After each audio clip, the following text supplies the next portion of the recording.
Good morning, everyone. Welcome back into North Dakota Today. Established in 2020, the primary goal of Senior Helpers of Eastern North Dakota is to provide a high quality of life for their clients and their families. Joining us to share more is the owner of Senior Helpers, Tanya Ferber. Good morning. Good morning. Yes, welcome back to the show. We always love having you on. It's wonderful being here again. Thanks so much. Yes, of course. So how important is it for you to help only where your customers really need assistance, yet allowing them to maintain independence and still do some things on their own? So we would be doing a disservice if we didn't focus on the independence of our clients. And so we know that independence, it's important for them physically, it's important for their mental well-being. We work with a population that, for years they were very independent, they had jobs, they were raising families, they were making decisions, and so they don't want to lose that at this phase of life when they're dealing with chronic health conditions, mobility challenges, cognitive changes. So it's important for us to help them maintain as much independence as possible while keeping them safe. Yes, absolutely. That is so important. So what are some examples of tasks that seniors are often still able to do on their own with minimal assistance? Well, it varies for everybody, of course. But some things that we'll see, like thinking about showering. Showering is an area where we really want to focus on safety. Showers are a place where there's water and a place for slips and falls. But maybe they just need some minimal assistance in there, making sure that they're safe, getting in and out of the shower. Maybe there's areas they can't reach. That's oftentimes, something that they don't necessarily want a child helping them with. So that's where we can definitely be of assistance.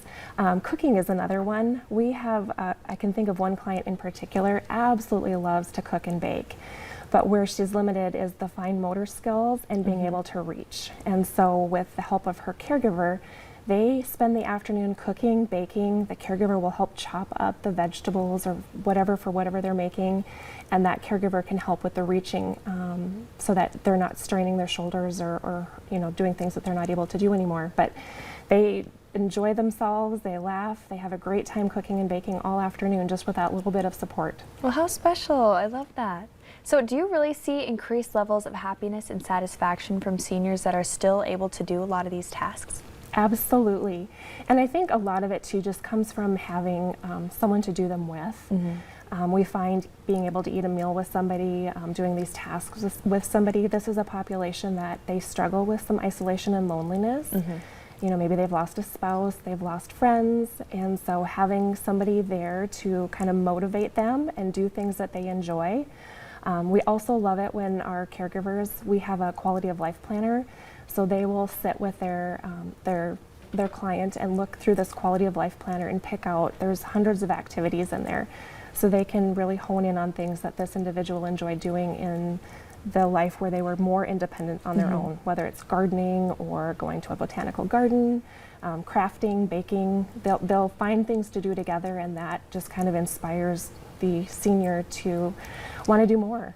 Yeah, absolutely. That sounds really special. So where can our viewers find more information about this and everything else kind of related with Senior Helpers? They can go to our website at www.seniorhelpers.com. They can also reach out by phone, 701-809-7300, and we are located on Prairie Parkway in West Fargo. Wonderful. Well, thank you so much for joining us, Tanya. Thank you so much. Yes, of course. All right, everyone, stick around. We have more North Dakota Today coming right up after the break.